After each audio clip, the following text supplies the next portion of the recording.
بسم الله الرحمن الرحيم. يا أيها الذين آمنوا أوفوا بالعقود.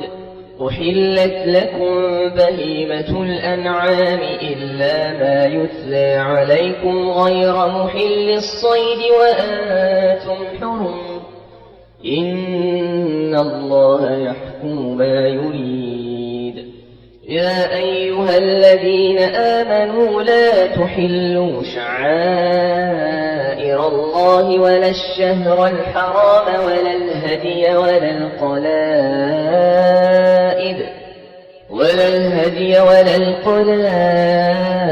ولا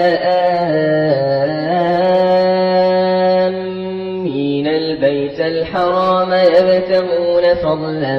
من ربهم ورضوانا. وإذا حللتم فاصطادوا ولا يجرمنكم شنآن قوم أن صدوكم عن المسجد الحرام أن تعتدوا. وتعاونوا على البر والتقوى ولا تعاونوا على الإثم والعدوان. واتقوا الله إن الله شديد العقاب. حرمت عليكم الميتة والدم ولحم الخنزير وما أهل لغير الله به والمنخنقة والموقوذة والمتردية والنطيحة وما أكل السبع إلا ما ذكيتم وما ذبح على النصب وأن تستقسموا بالأزلام ذلكم فسق.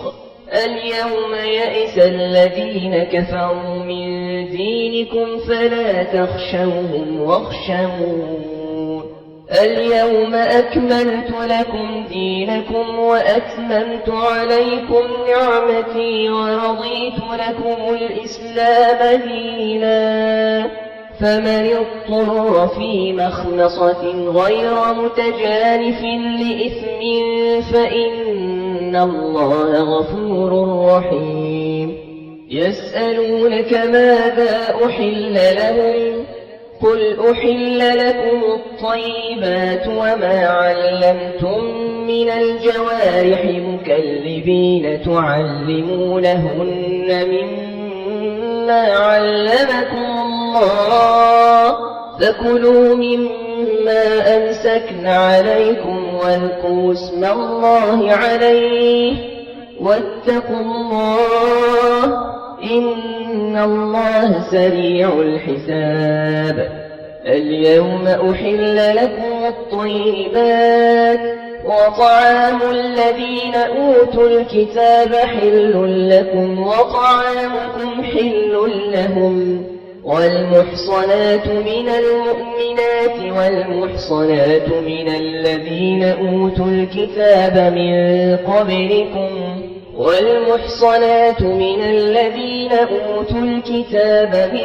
قبلكم إذا آتيتموهن أجورهن محصنين غير مسافحين ولا متخذي أخدان. ومن يكفر بالإيمان فقد حبط عمله وهو في الآخرة من الخاسرين. يا أيها الذين آمنوا إذا قمتم إلى الصلاة فاغسلوا وجوهكم وأيديكم إلى المرافق وامسحوا برؤوسكم وأرجلكم إلى الكعبين. وإن كنتم جنبا فاطهروا وإن كنتم مرضى أو على سفر أو جاء أحد منكم من الغائط أو لامستم النساء فلم تجدوا ماء فتيمموا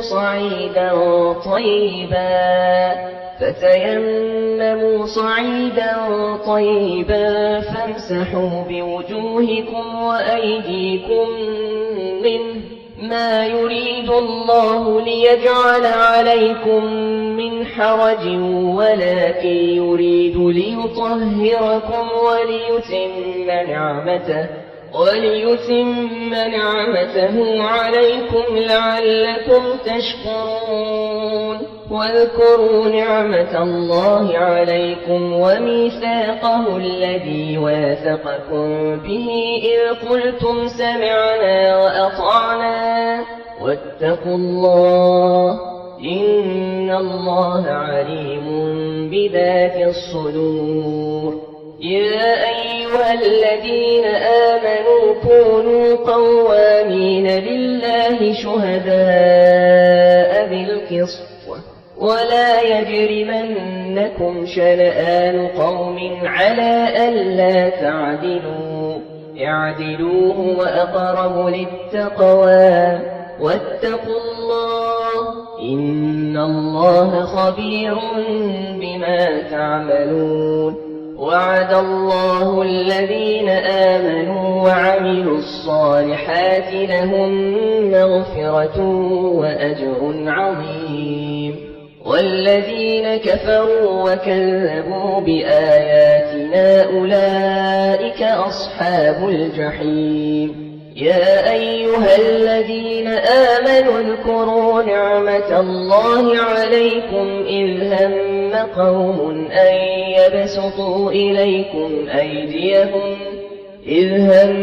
قوم أن يبسطوا إليكم أيديهم فكف أيديهم عنكم واتقوا الله وعلى الله فليتوكل المؤمنون ولقد أخذ الله ميثاق بني إسرائيل وبعثنا منهم 12 نقيبا وقال الله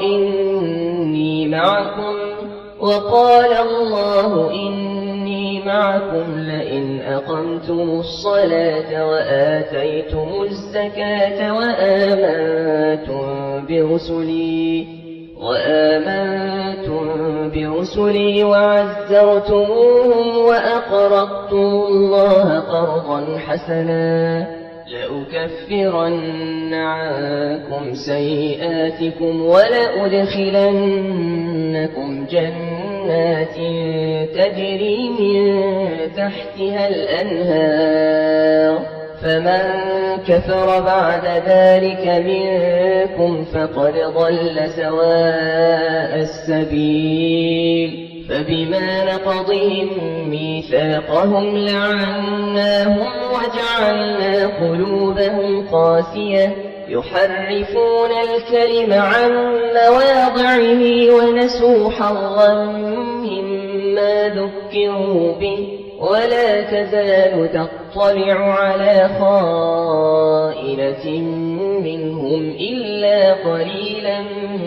منهم فاعف عنهم واصفح إن الله يحب المحسنين ومن الذين قالوا إنا نصارى أخذنا ميثاقهم فنسوا حظا مما ذكروا به فأغرينا بينهم العداوة والبغضاء إلى يوم القيامة وسوف ينبئهم الله بما كانوا يصنعون يا أهل الكتاب قد جاءكم رسولنا يبين لكم كثيرا مما كنتم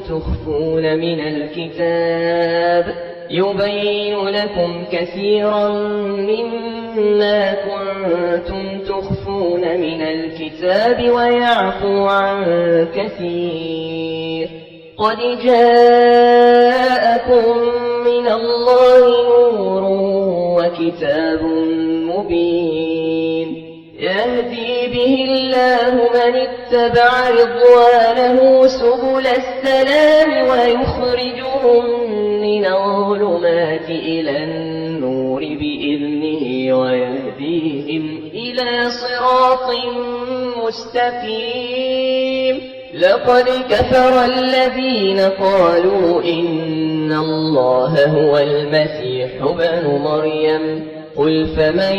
يملك من الله شيئا إن أراد أن يهلك المسيح ابن مريم وأمه ومن في الأرض جميعا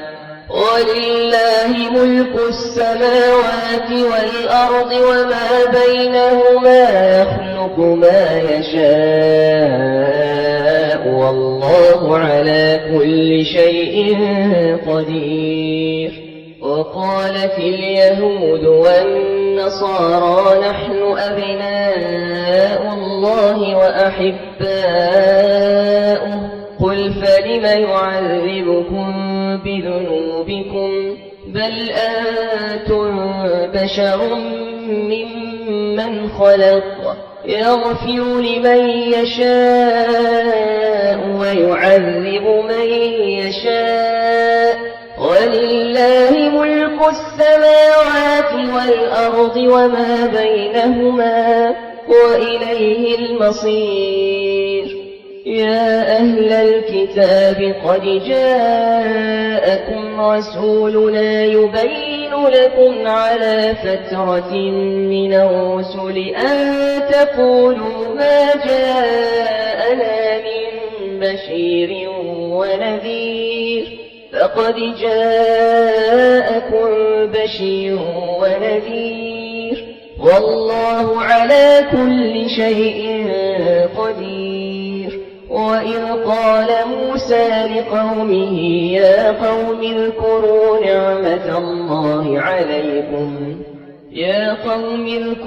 نعمة الله عليكم إذ جعل فيكم أنبياء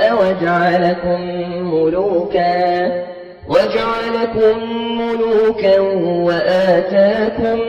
ما لم يؤت أحدا من العالمين. يا قوم ادخلوا الأرض المقدسة التي كتب الله لكم ولا ترتدوا على أدباركم فتنقلبوا خاسرين. قالوا يا موسى إن فيها قوما جبارين وإنا لن ندخلها حتى يخرجوا منها فإن يخرجوا منها فإنا داخلون. قال رجلان من الذين يخافون أنعم الله عليهم ادخلوا عليهم الباب فإذا دخلتموه فإنكم غالبون وعلى الله فتوكلوا إن كنتم مؤمنين. قالوا يا موسى إنا لن ندخلها أبدا ما داموا فيها فاذهب أنت وربك فقاتلا إنا هاهنا قاعدون. قال رب إني لا أملك إلا نفسي وأخي فافرق بيننا وبين القوم الفاسقين. قال فإنها محرمة عليهم 40 سنة يتيهون في الأرض فلا تأس على القوم الفاسقين. واتل عليهم نبأ بني آدم بالحق إذ قربا قربانا فتقبل من أحدهما ولم يتقبل من الآخر قال لأقتلنك قال إنما يتقبل الله من المتقين. لئن بسطت إلي يدك لتقتلني ما أنا بباسط يدي إليك لأقتلك إني أخاف الله رب العالمين. إني أريد أن تبوء بإثمي وإثمك فتكون من أصحاب النار وذلك جزاء الظالمين. فطوعت له نفسه قتل أخيه فقتله فأصبح من الخاسرين. فبعث الله غرابا يبحث في الأرض ليريه كيف يواري سوءة أخيه. قال يا ويلتى أعجزت أن أكون مثل هذا الغراب فأواري سوءة أخي فأصبح من النادمين. من أجل ذلك كتبنا على بني إسرائيل أنه من قتل نفسا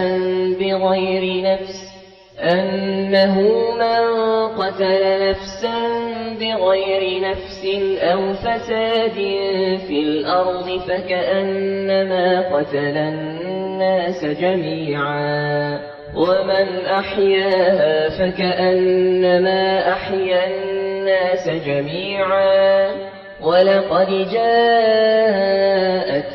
رسلنا بالبينات ثم إن كثيرا منهم بعد ذلك في الأرض لمسرفون. إنما جزاء الذين يحاربون الله ورسوله ويسعون في الأرض فسادا أن يقتلوا أو يصلبوا أو تقطع أيديهم وأرجلهم من خلاف أو ينفوا من الأرض. ذلك لهم خزي في الدنيا ولهم في الآخرة عذاب عظيم. إلا الذين تابوا من قبل أن تقدروا عليهم فاعلموا أن الله غفور رحيم. يا أيها الذين آمنوا اتقوا الله وابتغوا إليه الوسيلة وجاهدوا في سبيله لعلكم تفلحون. إن الذين كفروا لو أن لهم ما في الأرض جميعا ومثله معه ليفتدوا به من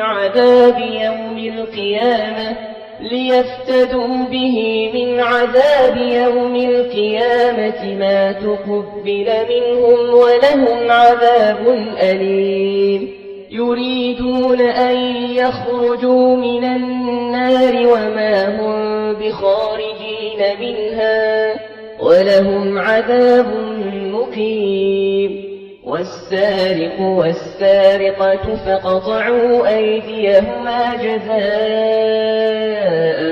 بما كسبا نكالا من الله والله عزيز حكيم. فمن تاب من بعد ظلمه وأصلح فإن الله يتوب عليه إن الله غفور رحيم. ألم تعلم أن الله له ملك السماوات والأرض يعذب من يشاء ويغفر لمن يشاء والله على كل شيء قدير. يا أيها الرسول لا يحزنك الذين يسارعون في الكفر من الذين قالوا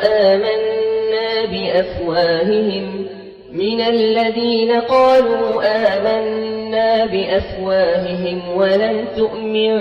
قلوبهم ومن الذين هادوا سماعون للكذب سماعون لقوم آخرين لم يأتوك يحرفون الكلم من بعد مواضعه يقولون إن أوتيتم هذا فخذوه وإن لم تؤتوه فاحذروا ومن يرد الله فتنته فلن تملك له من الله شيئا. أولئك الذين لم يرد الله أن يطهر قلوبهم لهم في الدنيا خزي ولهم في الآخرة عذاب عظيم سماعون للكذب أكالون للسحت فإن جاءوك فاحكم بينهم أو أعرض عنهم وإن تعرض عنهم فلن يضروك شيئا وإن حكمت فاحكم بينهم بالقسط إن الله يحب المقسطين وكيف يحكمونك وعندهم التوراة فيها حكم الله ثم يتولون من بعد ذلك وما أولئك بالمؤمنين إنا أنزلنا التوراة فيها هدى ونور يحكم بها النبيون الذين أسلموا للذين هادوا والربانيون والأحبار بما استحفظوا من كتاب الله وكانوا عليه شهداء فلا تخشوا الناس واخشوني ولا تشتروا بآياتي ثمنا قليلا ومن لم يحكم بما أنزل الله فأولئك هم الكافرون وكتبنا عليهم فيها أن النفس بالنفس والعين بالعين والأنف بالأنف والأذن بالأذن والسن بالسن والجروح قصاص فمن تصدق به فهو كفارة له ومن لم يحكم بما أنزل الله فأولئك هم الظالمون وقفينا على آثارهم بعيسى بن مريم مصدقا لما بين يديه من التوراة وآتيناه الإنجيل فيه هدى ونور ومصدقا لما بين يديه من التوراة وهدى وموعظة للمتقين وليحكم أهل الإنجيل بما أنزل الله فيه ومن لم يحكم بما أنزل الله فأولئك هم الفاسقون وأنزلنا إليك الكتاب بالحق مصدقا لما بين يديه من الكتاب ومهيمنا عليه فاحكم بينهم بما أنزل الله ولا تتبع أهواءهم عما جاءك من الحق لكل جعلنا منكم شرعة ومنهاجا ولو شاء الله لجعلكم أمة واحدة ولكن ليبلوكم فيما آتاكم فاستبقوا الخيرات إلى الله مرجعكم جميعا فينبئكم بما كنتم فيه تختلفون وأن احكم بينهم بما أنزل الله ولا تتبع أهواءهم واحذرهم أن يفتنوك عن بعض ما أنزل الله إليك فإن تولوا فاعلم أنما يريد الله أن يصيبهم ببعض ذنوبهم وإن كثيرا من الناس لفاسقون أفحكم الجاهلية يبغون ومن أحسن من الله حكما لقوم يوقنون يا أيها الذين آمنوا لا تتخذوا اليهود والنصارى أولياء بعضهم أولياء بعض ومن يتولهم منكم منكم فإنه منهم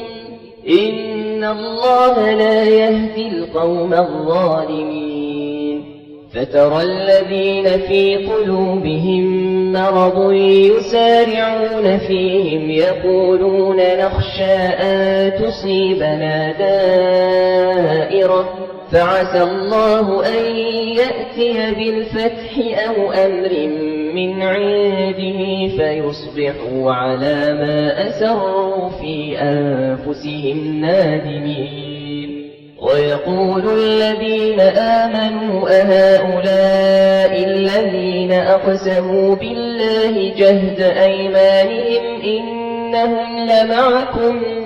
حبطت أعمالهم فأصبحوا خاسرين يا أيها الذين آمنوا من يرتد منكم عن دينه فسوف يأتي الله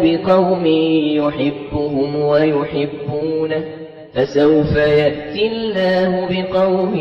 يحبهم ويحبونه أذلة على المؤمنين أعزة على الكافرين يجاهدون في سبيل الله ولا يخافون لومة لائم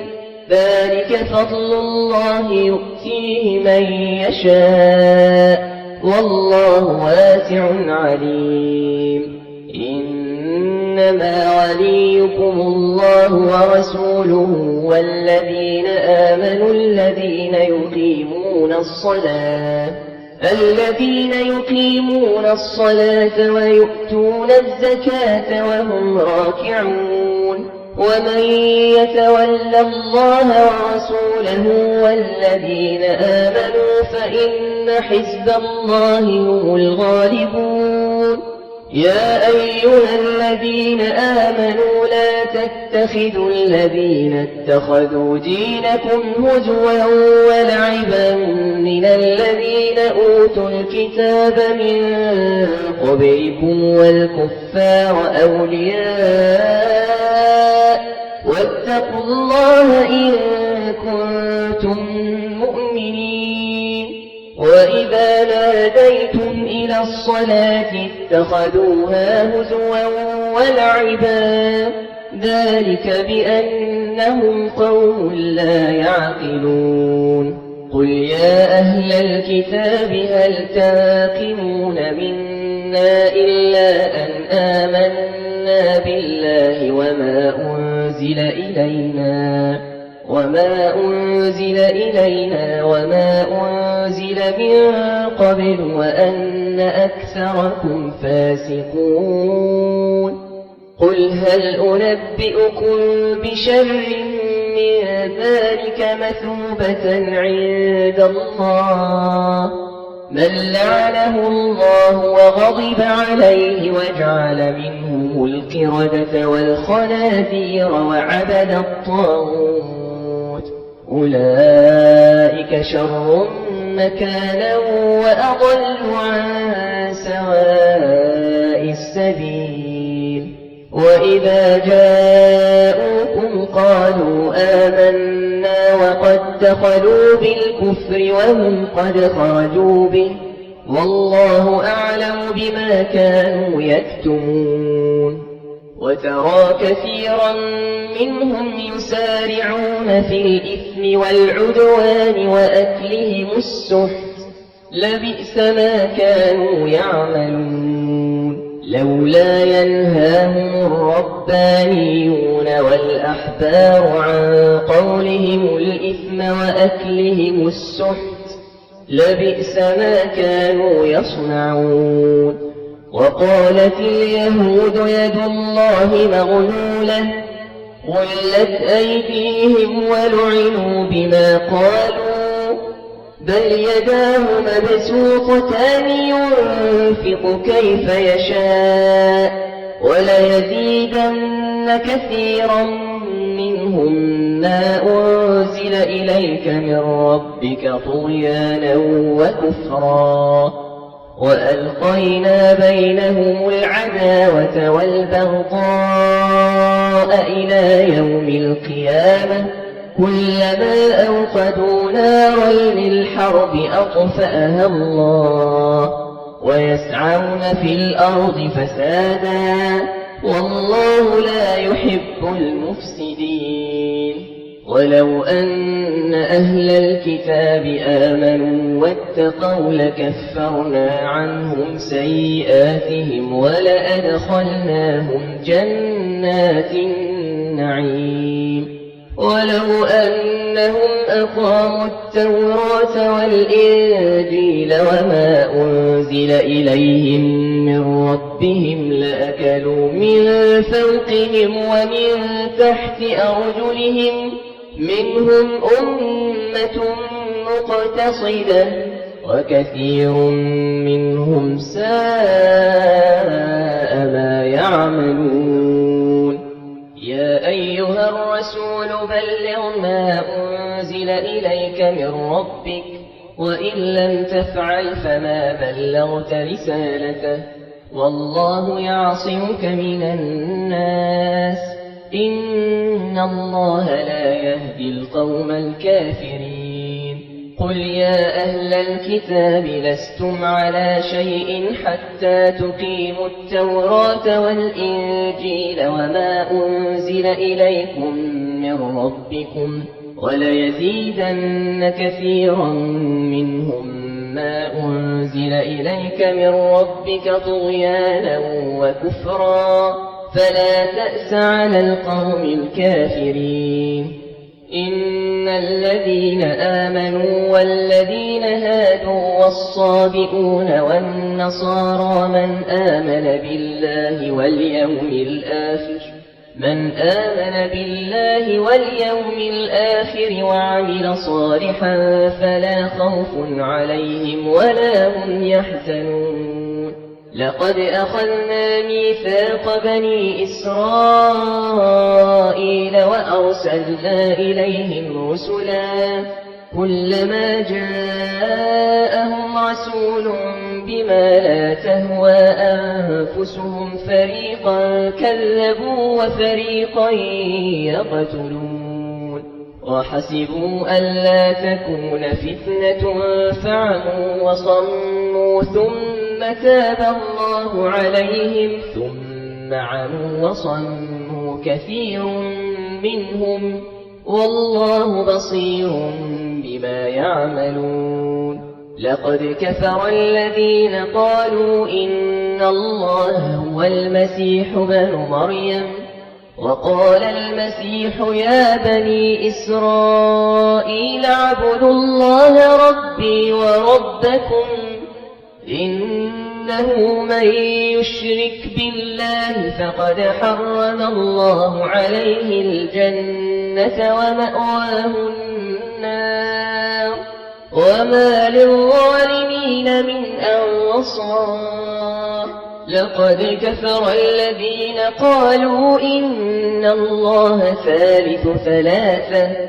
وما من إله إلا إله واحد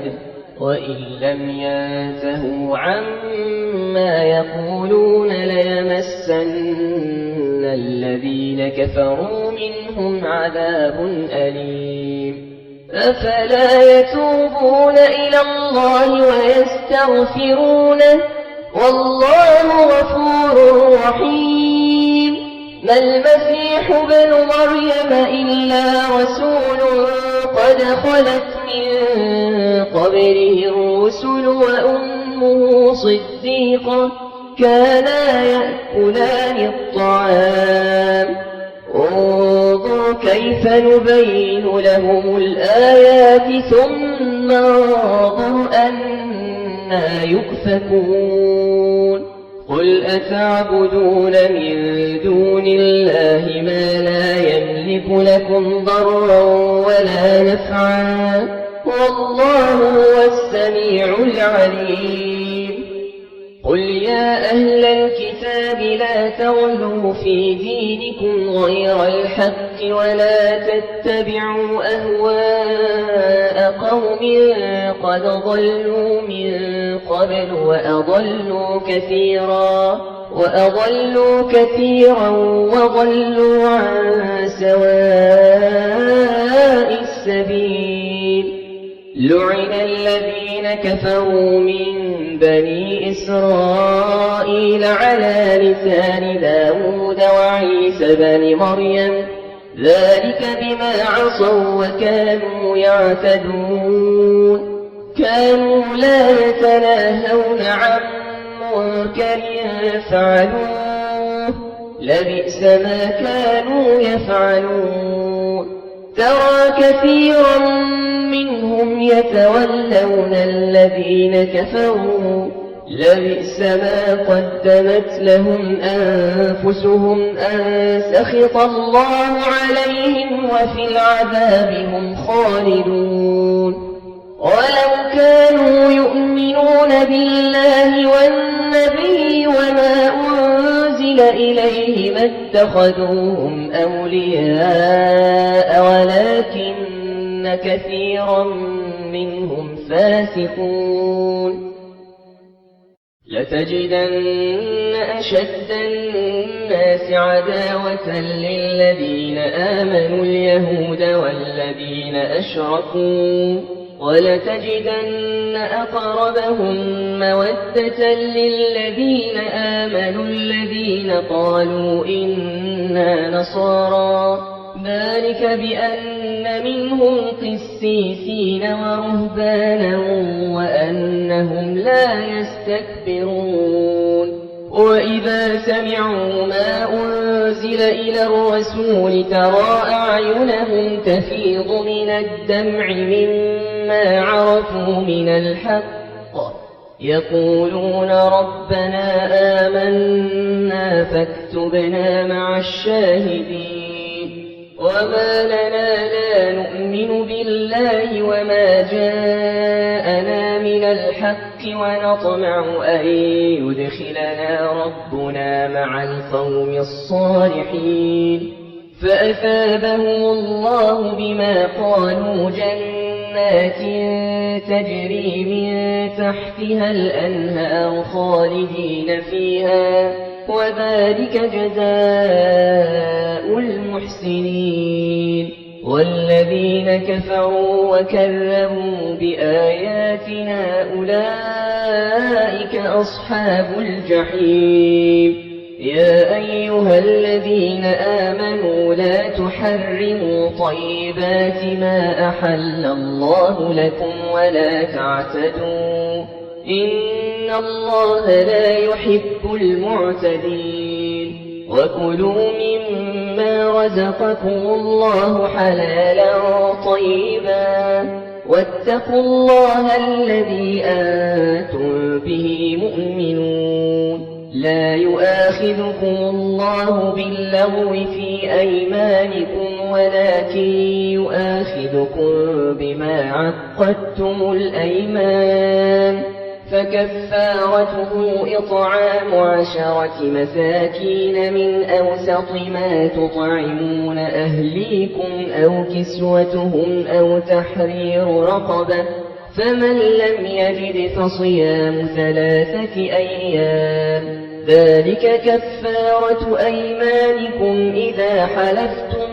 واحفظوا أيمانكم كذلك يبين الله لكم آياته لعلكم تشكرون. يا أيها الذين آمنوا إنما الخمر والميسر والأنصاب والأزلام رجس من عمل الشيطان فاجتنبوه لعلكم تفلحون. إنما يريد الشيطان أن يوقع بينكم العداوة والبغضاء في الخمر والميسر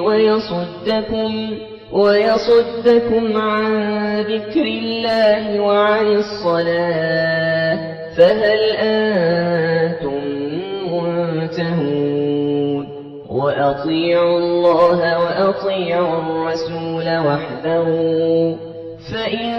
توليتم فاعلموا أنما على رسولنا البلاغ المبين ليس على الذين آمنوا وعملوا الصالحات جناح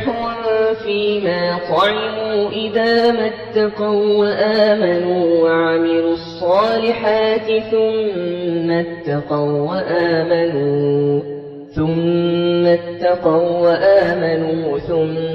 اتقوا وأحسنوا والله يحب المحسنين يا أيها الذين آمنوا ليبلونكم الله بشيء من الصيد تناله أيديكم ورماحكم ليعلم الله من يخافه بالغيب فمن اعتدى بعد ذلك فله عذاب أليم يا أيها الذين آمنوا لا تقتلوا الصيد وأنتم حرم ومن قتله منكم متعمدا فجزاء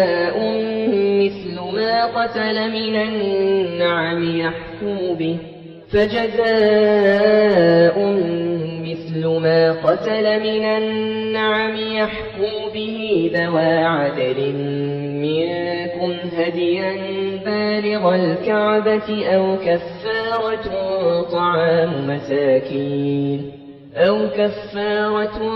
طعام مساكين أو عدل ذلك صياما ليذوق وبال أمره عفى الله عما سلف ومن عاد فينتقم الله منه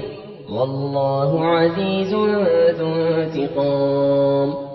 أحل لكم صيد البحر وطعامه متاعا لكم وللسيارة وحرم عليكم صيد البر ما دمتم حرما واتقوا الله الذي إليه تحشرون جعل الله الكعبة البيت الحرام قياما للناس والشهر الحرام والهدي والقلائد ذلك لتعلموا أن الله يعلم ما في السماوات وما في الأرض وأن الله بكل شيء عليم اعلموا أن الله شديد العقاب وأن الله غفور رحيم ما على الرسول إلا البلاغ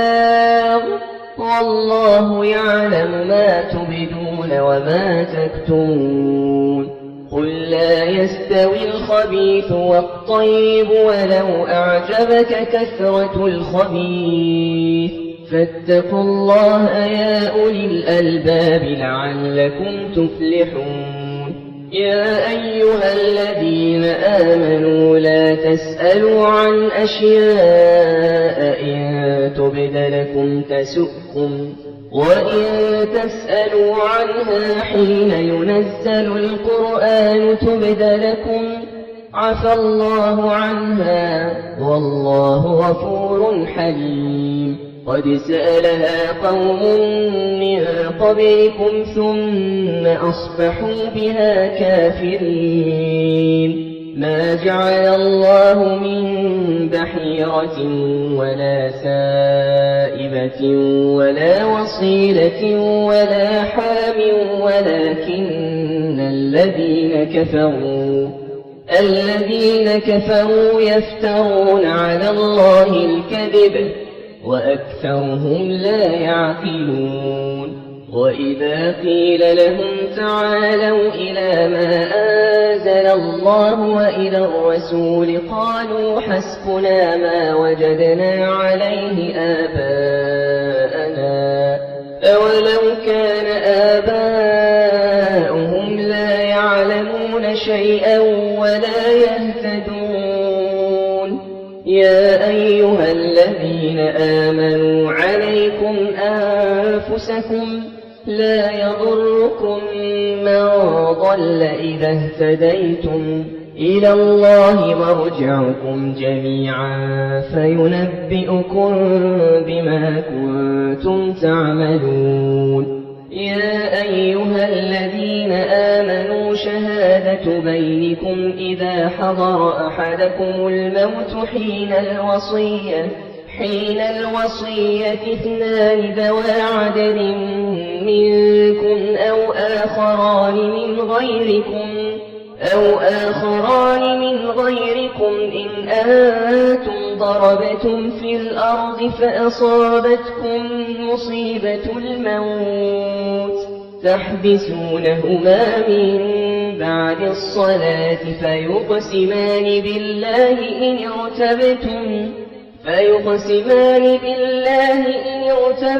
لا نشتري به ثمنا ولو كان ذا قربى ولا نكتم شهادة الله إنا إذا لمن الآثمين فإن عثر على أنهما استحقا إثما فآخران يقومان مقامهما من الذين استحق عليهم الأوليان فيقسمان بالله لشهادتنا أحق من شهادتهما وما اعتدينا إنا إذا لمن الظالمين ذلك أدنى أن يأتوا بالشهادة على وجهها أو يخافوا أن ترد أيمان بعد أيمانهم واتقوا الله واسمعوا والله لا يهدي القوم الفاسقين يوم يجمع الله الرسل فيقول ماذا أجبتم قالوا لا علم لنا إنك أنت علام الغيوب إذ قال الله يا عيسى ابن مريم اذكر نعمتي عليك وعلى والدتك إذ أيدتك بروح القدس تكلم الناس في المهد وكهلا وإذ علمتك الكتاب والحكمة والتوراة والإنجيل وإذ تخلق من الطين كهيئة الطير بإذني فتنفخ فيها فتكون طيرا بإذني وتبرئ الأكمه والأبرص بإذني وإذ تخرج الموتى بإذني وإذ كففت بني إسرائيل عنك إذ جئتهم بالبينات فقال الذين كفروا منهم إن هذا إلا سحر مبين وإذ أوحيت إلى الحواريين أن آمنوا بي وبرسولي قالوا آمنا واشهد بأننا مسلمون إذ قال الحواريون يا عيسى ابن مريم هل يستطيع ربك أن ينزل علينا مائدة من السماء قال اتقوا الله إن كنتم مؤمنين قالوا نريد أن نأكل منها وتطمئن قلوبنا ونعلم أن قد صدقتنا ونكون عليها من الشاهدين قال عيسى ابن مريم اللهم ربنا أنزل علينا مائدة من السماء تكون لنا عيدا لأولنا وآخرنا وآية منك وارزقنا وأنت خير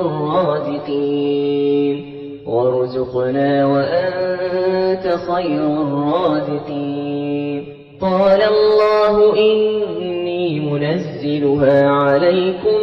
فمن يكفر بعد منكم فإني أعذبه عذابا لا أعذبه أحدا من العالمين وإذ قال الله يا عيسى بن مريم أأنت قلت للناس اتخذوني وأمي إلهين من دون الله قال سبحانك ما يكون لي أن أقول ما ليس لي بحق إن كنت قلته فقد علمته تعلم ما في نفسي ولا أعلم ما في نفسك إنك أنت علام الغيوب ما قلت لهم إلا ما أمرتني به أن اعبدوا الله ربي وربكم وكنت عليهم شهيدا ما دمت فيهم فلما توفيتني كنت أنت الرقيب عليهم وأنت على كل شيء شهيد إن تعذبهم فإنهم عبادك وإن تغفر لهم فإنك أنت العزيز الحكيم قال الله هذا يوم ينفع الصادقين صدقهم لهم جنات تجري من تحتها الأنهار خالدين فيها أبدا رضي الله عنهم ورضوا عنه ذلك الفوز العظيم لله ملك السماوات والأرض وما فيهن وهو على كل شيء قدير